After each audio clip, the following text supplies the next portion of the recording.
Good morning. You're watching First Up with me, Akshita Nandagopal, and our top focus this morning is on the Bombay High Court's hearing the Aryan Khan bail plea. Remember that this is day 2 of the hearing and it will be resuming at 2:30 this afternoon. In court, the Narcotics Control Bureau today will argue its case, seeking extension of Shah Rukh Khan's son's judicial custody.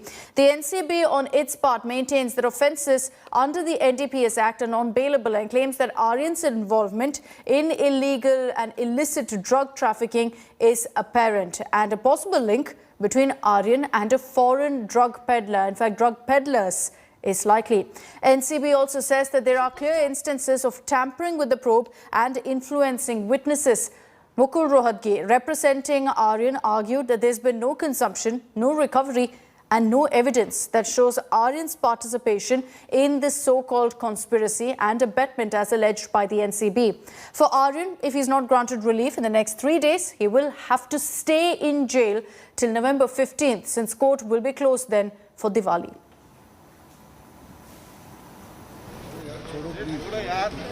On Tuesday, former Attorney General Mukul Rohatgi, one of the sharpest legal minds in India, joined Aryan Khan's defense team. What followed was the most forceful argument so far in Aryan Khan's defense, ever since he was held in the cruise drug bust case. Mukul Rohatgi sought to dissect each of the arguments raised by the Narcotics Control Bureau to keep Aryan Khan behind bars. The former Attorney General said there is no case to keep Aryan Khan in jail as no drugs were found on his person, and the only person he was connected to in the cruise was Arbaz merchant. Rohatgi said as far as Arbaz case was concerned, the drugs found on him were just 6 grams. The NCB said they wanted to keep Aryan Khan in custody as there was apprehension of influencing witnesses and tampering with evidence. The former Attorney General said there was no evidence, so there was no question of tampering with evidence. Rohatgi also rejected the WhatsApp chats as evidence, saying they were from 2018 and 19 and in no way connected to the current cruise bust. All the chats that took place were overseas and not on the cruise ship. He emphasized this argument by saying Aryan Khan's phone was not even seized. Rohatgi asserted that the controversy between political parties and the Narcotics Control Bureau should not have any impact on Aryan Khan and his bail. The legal team has already distanced Aryan Khan from the witnesses and the alleged payoff. On Wednesday, the NCB lawyer will contest Rohatgi's arguments. Who wins is anybody's guess. Will Aryan Khan go home after 3 weeks in prison, or will he have to spend more time in Arthur Road Jail? With Saurabh Vakhtania and Arvind Ojha, Bureau Report, India Today. Here's why time is of the essence for Aryan Khan and his legal team. The hearing is on in the Bombay High Court. Today is day 2. But essentially, there are 3 days for Aryan Khan's legal team to secure any relief for him. Wednesday, Thursday and Friday, so right up to 29th. After that, Saturday and Sunday is a weekend, so the court is closed. And then the whole of next week, so that's November 1st all the way up to 12th, is Diwali break, which means, again, the court is going to remain closed all through that time. Soon after that is the weekend. 13th, 14th, again the court is closed, which means that the next hearing, if there's no relief that's secured by 29th October, will be on 15th November, which means that Aryan Khan will remain in the Arthur Road jail till then, which is why his legal team is hoping that in the next 3 days, they're able to wrap up arguments, they're able to ensure that there's an order that comes in from the Bombay High Court.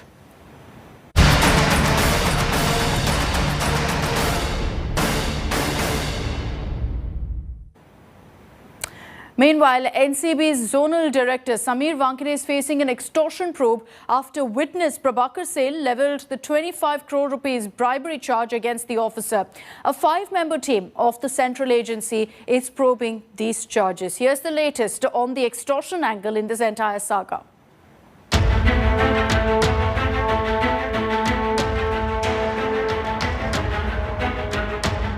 A decorated officer now in the line of fire. Sameer Wankhede, who had led the fight against the drug scene in Mumbai, is now himself under the public glare. The Narcotics Bureau Zonal Director is facing an internal probe over charges of bribery. हमारे उप महानिदेशक दक्षिणी पश्चिम क्षेत्र ने एक report सौंपी है। उसका संज्ञान लेते हुए हमारे महानिदेशक ने जांच सतर्कता विभाग को दी है और ये जो तथ्य सामने आया है इसकी भी हम लोग जांच करने के लिए ओपन है और बहुत ट्रांसपेरेंट तरीके से जांच की जाएगी। Wankhede is being questioned over the charges made by Prabhakar Sale, an independent witness in the Aryan Khan case. गाड़ी में इतना ही चल रहा था कि 25 का बॉन्ड डल, लास्ट 18 में फाइनल कर, 8 अपने को वानखेड़े को देना है, 10 अपने को बांट लेना है करके। Sale was a bodyguard of a private detective Gosavi, who was spotted with Wankhede after the cruise ship raid. Maharashtra Minister Nawab Malik was first to raise charges against Wankhede, saying he was being used by the BJP to target Bollywood stars. हम स्वागत करते हैं कि कम से कम NCB ने अपनी साख को कायम रखने के लिए एक जांच बिठाने का काम किया है। हमें लगता है कि एजेंसी कोई गलत नहीं होती। एक गंदी मछली पूरे तालाब को गंदा कर देती है। Sameer Wankhede has also been charged by Nawab Malik of forging his birth and caste certificate. His family says there's a conspiracy to target the NCB officer. हमें जान का खतरा है और मुझे, मेरे बच्चों को, मेरे परिवार को डराया धमकाया जा रहा है। ट्रोल्स आते हैं, सारे फेक अकाउंट से आते हैं और हमें धमकियां दी जाती है कि आपको लटकाया जाएगा, आपको जलाया जाएगा। आप इतने बड़े प्रवक्ता हो, आप इतने बड़े नेता हो, आपको थोड़ा सा तो दिमाग रखना चाहिए कि आप एक लॉयर को डॉन बोल रहे हो, कॉन्स्टिट्यूशन के इंसान को, पर्सन ऑफ कॉन्स्टिट्यूशन को आप एक डॉन बोल रहे हो। ज्ञानदेव वानखेड़े मेरा नाम है। मराठी में ज्ञानदेव बोलते, हिंदी में ज्ञानदेव बोलते। मेरा कभी दाऊद से कोई संबंध भी नहीं नाम से हो। अभी किधर से फर्जी बना के लाए ये भी मुझे पता नहीं। The Narcotics Control Bureau has so far stood by their high-profile officer. But whether Wankhede gets an official clean chit will fully depend on the internal probe by the NCB's Vigilance Unit. With Pankaj Upadhyay, Devesh Singh and Arvind Ojha, Bureau Report, India Today. Now, since this case emerged, there's been an all-out face-off and a war of words between the Maharashtra government, the Mahavikas Aghadi and the Narcotics Control Bureau. Now, you've got Maharashtra Chief Minister Uddhav Thackeray all set to write a letter to Prime Minister Narendra Modi over what he calls the portrayal of Bollywood in a bad light. Maharashtra Minister Nawab Malik said that Uddhav is very concerned about the Hindi film industry being portrayed in such a bad manner. The Chief Minister is worried that a negative portrayal of the film industry could result in people who are dependent on the industry being unemployed, being jobless. The Aghadi ministers added that the film industry's contribution to the country's GDP is around 3 to 4%. Uddhav Thackeray, remember, previously has also spoken about this. During his Dussehra address, he hit out at the Narcotics Bureau, accusing it of arresting Bollywood celebrities for publicity. संपूर्ण जगात माझ्या महाराष्ट्रामध्येच गांजा चरस ह्याचा व्यापार तुफान चाललेला आहे. असं सगळीकडे चाललेलं आहे. बरं, असं काही नाहीये की केवळ महाराष्ट्रामध्येच तुम्हाला हे सगळं सापडते. हे दोन बातम्या आणखीन एक म्हणजे मुंद्रा अदानी बंदराचा तपास करा हे कोर्टाने सांगितलेलं. तिकडे करोडो रुपयाचा अंमली पदार्थांचा साठा सापडलेला, करोडो रुपये. कुठे येतो हे मुंद्रा आणि अदानी बंदर? तुम्ही इकडे चिमूटभर गांजा तुम्ही म्हणजे ते हुंगत असताना माझ्या पोलिसांनी 150 कोटी रुपयाची ड्रग्ज मुंबईत जप्त केलेली आहेत. कोणाला तरी एक सेलिब्रिटी घ्यायचा आणि त्याला पकडला म्हणून ढोलकी वाजवायची, फोटो काढून घ्यायची.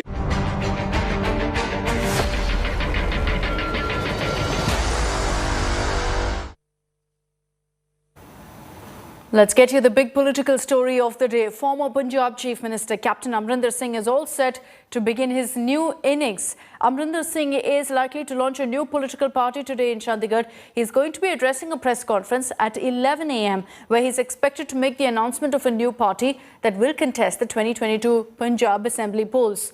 On 19th October, Captain announced that he is going to be launching a new party and was hoping for an alliance with like-minded parties. And he mentioned the BJP as well as breakaway Akali groups, particularly the Dhinsa and Brahmpura factions. Congress has slammed Amarinder Singh, saying that not a single Congress MLA will leave with him unless he's carried out a special favor for these MLAs. Series of tweets from your media advisor Raveen Thukral making it very clear that you've decided to leave the Congress and form your own party. Am I correct? Absolutely. No turning back on that decision? No, because it was done in a very shoddy fashion, the way I was asked to go. And, you know, I've been long in this game, 52 years in this game, and you don't do that to anyone. If you want me to go, tell me that you want me to go and I'll go. I'm not one of those who are going to fill up an aircraft and fly them to Goa or something like this, the MLAs. I was sitting in the morning and reading the newspapers when some friend rang up to say, okay, what is the meeting at 5:30 on the Congress Legislative Party about? So I told them, I don't know anything about meeting, I'm the president and I haven't called a meeting. So they said, well, all night there have been calls from Delhi, from the various factotums here, telling people that you have to reach at 4:30 at the Congress office. So then I wondered something strange. And then at 10:15 I got a call from Mrs. Gandhi to say that, Amarinder, I think you should resign. And I had offered her, incidentally, my resignation 3 weeks before. When I told her that I cannot work, you take my resignation, because at the moment Sidhu's pulling right, I'm pulling left, you're dividing the party and you'll break everything. So better put somebody else as chief minister. And she said, no, I want you to carry on. So I was taken by surprise that 3 months earlier I had said, I want to go, and now you're telling me to resign. I said, fine, ma'am, if you want me to go, I'll go. She said, I'm sorry, Amarinder. I said, that's not, you don't need to be sorry about it. But I never asked her why and what is the reason. I said, fine, you want to go, I'm an old soldier, I'll go. No, so from what you seem to be suggesting, the manner of your removal has left a very bitter taste. Is that Yes. the reason why you're leaving the party and forming your own party just ahead of the elections? I'll tell you why. It is bitterness, yes, because, you know, you don't treat anybody. You don't put your dog out or you don't put a horse out to pasture thinking he's too old. I've got plenty of years left of productive work in me. And to just decide that you want to lower the average age of the Congress party or whatever your reasonings are, and saying that we've had a survey done and all, I don't know anything about any survey, and you just turn a person out. I mean, I've been your chief minister for 9.5 years. I've been the Congress president for 3 years, 3 terms, and I've been in the party for, other than those 10 years of Blue Star, since 1977. And suddenly you're told off. But now it appears that you've got some kind of a deal with Prime Minister Modi and Home Minister Amit Shah, because you seem to be suggesting from what you've said, Mahagathbandhan with the BJP. Have you already discussed, negotiated with the BJP? No. I can tell you this much, that as far as the BJP, I have been saying it publicly, that if we can get together, if this issue is resolved, then we can always have seat adjustments with the BJP. We can have also seat adjustments with the Akali Dal. I haven't talked to Mr. Dhinsa yet, but I'm saying this openly. Dhinsa is the leader of the Akali faction. I haven't discussed with him. But my point is that here is two groups which we can work with towards bringing about some sort of stability in the state, which is required with the way the security anti-national activities carrying on the borders, etc. And also for the development of Punjab.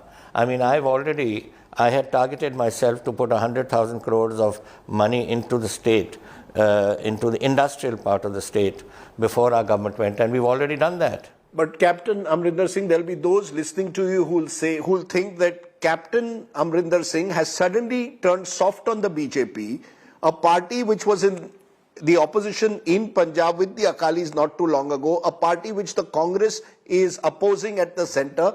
You seem to have struck some kind of a deal, or you have no options, so you're going along with Prime Minister Modi and Amit Shah. Look, I have met the Home Minister and the National Security Advisor in the last 10 days. What did I meet them for? Home Minister for Farm Laws, to say that this must be resolved. The National Security Advisor to tell them that there's too much activity on the borders. I have been Home Minister of the state for 9.5 years, don't forget. All the intelligence work and all this police work was with me. When I was Chief Minister, I was Home Minister, Now I'm Chief Minister, I was Home Minister. So 9.5 years of my existence have been looking at Pakistan and its development. So we want a secure government, and I feel that a secure government can come with us, with BJP as allies, and also the breakaway Akali faction. All eyes are on the Supreme Court this morning, which is set to announce its verdict in the Pegasus snooping row. On September 13th, the order had been reserved by a bench comprising of Chief Justice N.V. Ramana as well as Justices Surya Kant and Hema Kohli. The bench had said it only wanted to know whether or not the centre used Pegasus spyware through illegal methods to allegedly snoop on citizens.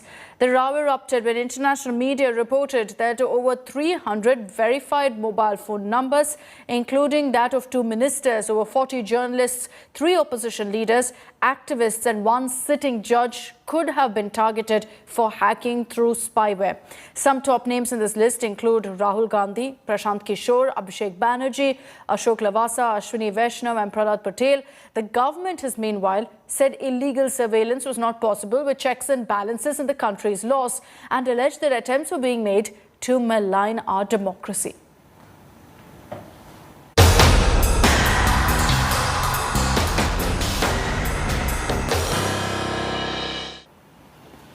And in Uttar Pradesh, it's an all-out war of words between SP Chief Akhilesh Yadav and Prime Minister Narendra Modi. Remember that the Prime Minister fired a cycle of corruption jibe directed at the previous Samajwadi Party government in Uttar Pradesh, and Akhilesh Yadav has responded with a jibe at the BJP's lotus symbol by calling it the flower of loot.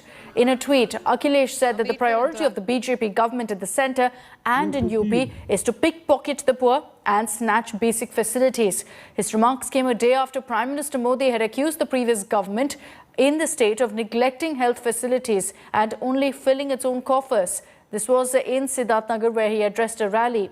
The Prime Minister had also mocked Samajwadi Party's symbol, the bicycle, by calling it a cycle of corruption. If COVID wasn't enough, now the dengue scare has gripped Gurugram amid the festive season. The cyber city has reported over 200 dengue cases in the last 1 month alone. Authorities blame it on recklessness and people being careless. Patients and their kin are finding themselves in a spot again, alleging negligence by hospitals. Delhi and its suburbs are staring at another health emergency this festive season. The entire region is in the grip of dengue, a viral fever spread by mosquitoes that could result in a deadly drop in blood platelets. Gurugram, India's cyber city, has recorded over 200 dengue cases in the last 24 days. Dinesh Thakur's son is suffering from high fever for the last 5 days. Thakur has been running from pillar to post for help. He claims no doctor is available to attend to his son at the hospital. Blood test के लिए मैं 11:30 बजे दे दिया हूँ, लेकिन अब 2 बजे बोले, 2 बजे मैं रुका हूँ, लेकिन 2 बजे तक हमको मिला नहीं अभी तक. Sapna admitted her son with a high fever. She claims doctors haven't informed her of the diagnosis yet and treatment is yet to begin. 104-105 degree बुखार है, तो अभी सिस्टर ने कहा था मेरी ड्यूटी खत्म हो गई, आप इसको लेटाओ, लेकिन अभी कोई ट्रीटमेंट ही नहीं है, कुछ भी संतुष्ट नहीं है. अभी हमारे बच्चे का ट्रीटमेंट चालू नहीं हुआ तो हम क्या कर. This is the first time in 5 years that dengue cases in Gurugram have crossed the 200 mark in just a month. The city had reported the highest 452 dengue cases 5 years ago. Authorities are blaming citizens' carelessness for the surge in dengue cases. आम public से ये request करना चाहूँगी कि क्योंकि dengue का कोई इलाज नहीं है, सावधानी ही इसका एक इलाज है, तो इसलिए ये है कि आप अपने आसपास, घरों के आसपास गंदगी ना होने दें, पानी खड़ा ना होने दें. अगर पानी खड़ा होता है तो उस पे मिट्टी डालें. The national capital has barely recovered from the COVID challenges it faced during the second wave. The dengue surge is now threatening to overwhelm health infrastructure yet again.